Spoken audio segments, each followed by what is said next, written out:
The legal battle to block rival gangs from the Minnesota State Fair is moving forward after 2 court hearings today.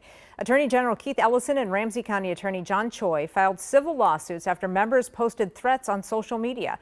Our Gordon Severson spoke with a legal expert about how this will work and if a ban is enforceable. Gordon?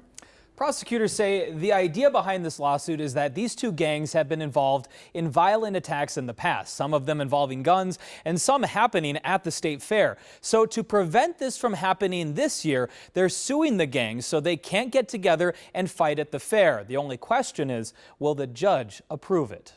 Boy, this is something new. It's an innovative action. Former federal prosecutor and current law professor Mark Osler supports this idea of Ramsey County officials trying to prevent crime at the state fair before it happens. They're trying to identify people that have previously caused problems at the state fair, including shooting and fights, and keep them from the state fair. During 2 court hearings Thursday, prosecutors explained to a judge how 2 Somali gangs known as Muddy and The Ville have been posting messages on social media for weeks about, quote, the biggest fight of the summer at the Minnesota State Fair. We'll see how the judge balances the public safety part of it with individual liberty. Prosecutors say under this court order, the individual alleged gang members are still allowed to go to the fair.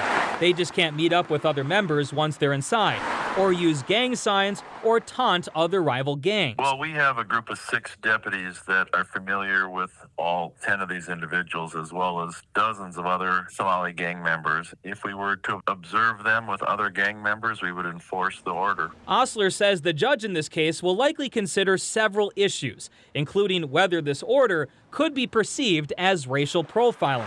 Will it be effective, or will it simply send the violence somewhere else? But either way, he's glad to see law enforcement using new and creative ways to keep people safe. And it tells me that they're thinking proactively. And frankly, I think that's good. Now, there are 2 more hearings scheduled for next Wednesday, and that is when these alleged gang members will get a chance to speak their case. And it's also when we expect to hear more about how the sheriff's office would enforce this court order. The judge is hoping to issue a final ruling next Thursday. It does seem like it would be hard to enforce, so it'll be interesting to hear what they have to say. All right, Gordon, thank you.